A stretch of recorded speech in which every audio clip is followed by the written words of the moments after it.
Assalamualaikum semua. Jumpa lagi di channel Bunda Mus.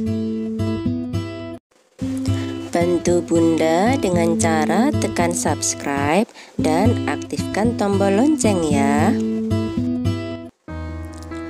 Obrolan kita kali ini tentang Butejo yang beberapa hari terakhir ini memang lagi viral.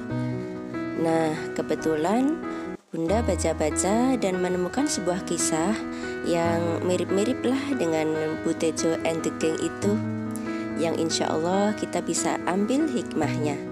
Simak yuk. Diriwayatkan dari Aisyah radhiyallahu anha, dia berkata, ada 11 orang perempuan duduk bersama. Kemudian mereka berjanji tidak akan merahasiakan keterangan tentang suami mereka.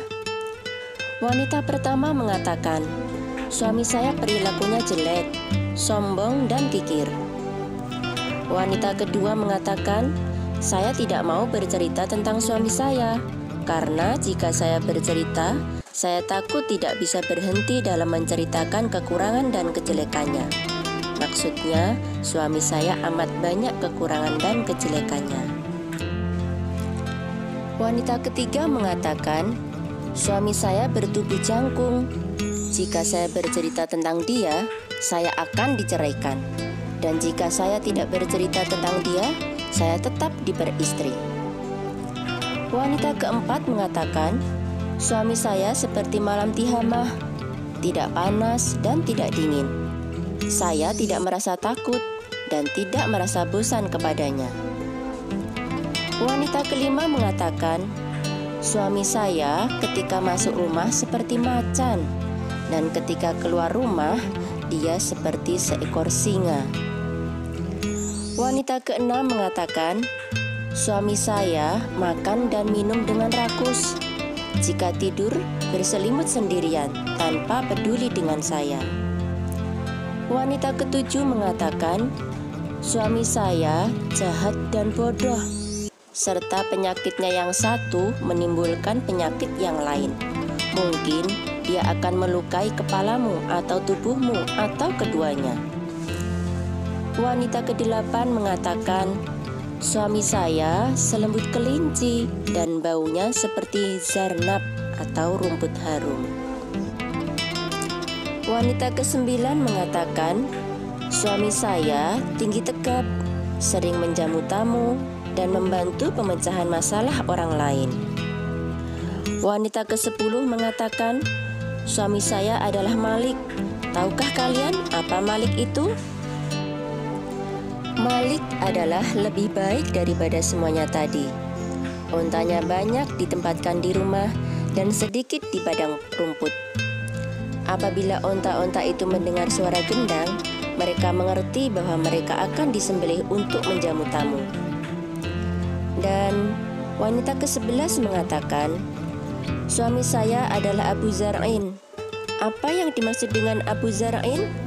Dialah orang yang memenuhi telinga dan tangan saya dengan perhiasan dan membanggakan saya sehingga saya merasa bangga dengan diri saya sendiri. Dia menempatkan saya di tengah keluarga yang kaya raya dan terhormat. Ketika saya berbicara, dia tidak pernah menyalahkan dan memarahi saya. Saya bisa tidur nyenyak hingga pagi dan minum susu sampai puas. Mengenai ibu Abu Zar'in, siapa dia? Dia wanita yang baik dan terhormat. Mengenai anak laki-laki Abu Zar'in, siapa dia? Dia anak laki-laki yang tidak gendut dan makannya tidak terlalu banyak. Mengenai anak perempuan Abu Zar'in, siapa dia? Dia anak perempuan yang patuh terhadap ayah dan ibunya, serta berpakaian sempurna sebaik akhlaknya, sehingga membuat perempuan lain iri kepadanya.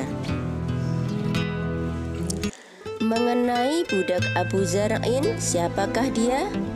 Dia pandai menyimpan rahasia keluarga kami, dapat dipercaya, tidak ceroboh, dan menyukai kebersihan.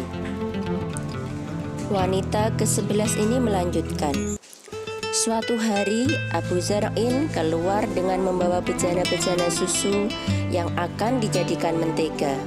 Lalu bertemu dengan seorang wanita bersama kedua anaknya, yang seperti dua ekor anak singa bermain dengan dua buah delima di bawah pinggang ibunya. Setelah itu, aku diceraikannya demi untuk menikahi wanita tersebut. Lalu aku menikah lagi dengan seorang lelaki terhormat serta dermawan. Ia menunggangi seekor kuda yang sangat cepat larinya, sambil membawa sebatang tombak dan memperlihatkan kepadaku kandang ternak yang penuh dengan unta, sapi, dan kambing, serta memberikanku sepasang dari setiap jenis binatang ternak tersebut. Dia berkata, "Makanlah wahai Ummu Zar'in dan bawalah untuk keluargamu. Kalau kukumpulkan semua pemberiannya, pasti tidak akan mencapai harga tempat minum paling kecil milik Abu Zar'in." Aisyah berkata, Rasulullah Shallallahu Alaihi Wasallam bersabda kepadaku, "Aku terhadapmu adalah seperti Abu Zar'in terhadap Ummu Zar'in." Hadis riwayat Bukhari dan Muslim. Dan dalam riwayat yang lain Aisyah berkata, "Wahai Rasulullah, bahkan engkau lebih baik kepadaku daripada Abu Dzar." Hadis riwayat An-Nasa'i. Rasulullah Shallallahu Alaihi Wasallam berkata demikian untuk menyenangkan hati Aisyah dan menjelaskan bahwa ia telah bersikap baik dalam kehidupan rumah tangga bersama Aisyah. Mengapa Nabi Shallallahu Alaihi Wasallam mencontohkan wanita yang ke-11?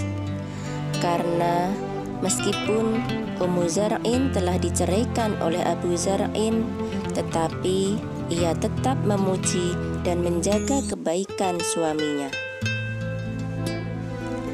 Nah, ironisnya, jika wanita-wanita yang masih sah berstatus sebagai seorang istri, tetapi tidak sungkan membicarakan suami mereka di depan orang lain atau bahkan di khalayak umum, tentang kebiasaan-kebiasaannya, kekurangan-kekurangannya, kekhilafan-kekhilafannya yang barangkali memang kurang berkenan di hati sang istri. Na'udzubillahi min dzalik. Hati-hati yuk, kita jaga lisan kita jaga kehormatan suami kita jaga kehormatan keluarga kita. Allahu a'lam bishawab.